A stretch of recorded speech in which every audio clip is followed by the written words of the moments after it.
sustainable housing, installation, investigation. That's a bit of a mouthful, but before we ask the question, what is the best insulation, we should probably be asking, what is insulation? Insulation is all about temperature control. In a house with good insulation, on a cold, chilly day, you'll be able to warm up your house on the inside, turn off that heating, and have it linger in that comfy range of temperatures for longer, no matter what's happening with the air outside. And in just the same way, during a hot day, you'll be able to cool the inside of your house and have it stay nice and cool for longer, even as the day is heating up. So let's get into our investigation to find out the answer to what is the best insulation. Let's take a look to make sure we've got all of the materials we need. 1 cube, different types of insulation panels. I'm using a piece of cardboard, some insulating foil, and a piece of wool.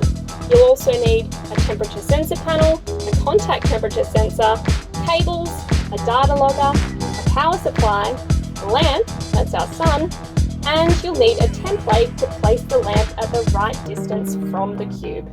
Okay, I've got my first test piece of insulation in place, and now it's time to do the experiment.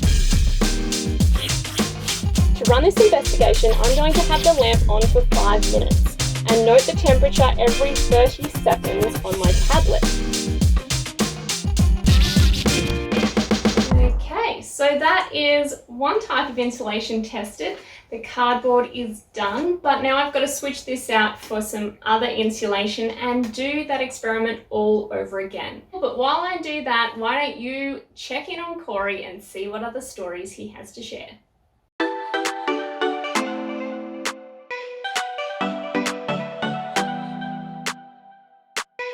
Hi everyone, this here is Sustainable Housing 101 for bees.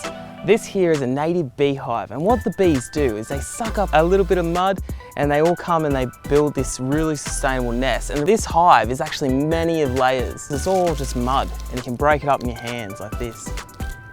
And the queen would be right down the bottom here. She'll be right inside, and you can see all these little passages. And the reason why this nest is this shape and is made out of these materials is because here in Camaragal country, it gets pretty hot.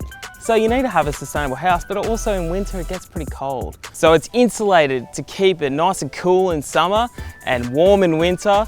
And the bees are in there doing what they do, making honey. How deadly is that? Okay, it's my favourite moment, the moment of truth. It's time to take a look at the results and see if we can find out an answer to our question, which is the best insulation? The mark of good insulation is the ability to keep a constant temperature.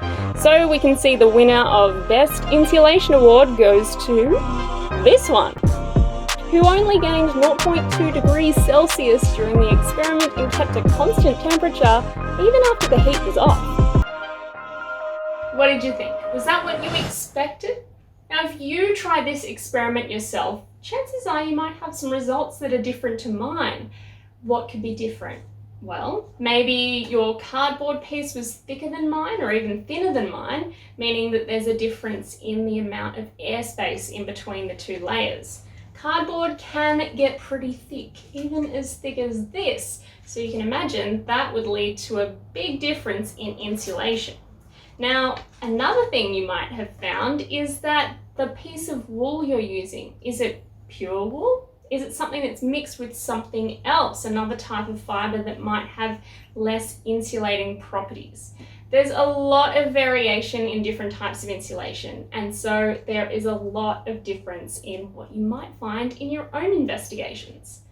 Now, if we all cut down on the amount we have to heat or cool our house because it stays a comfy temperature inside for longer, no matter the weather outside, then that's going to save energy. So this is a big reason why insulation is your friend if you're trying to make a sustainable house.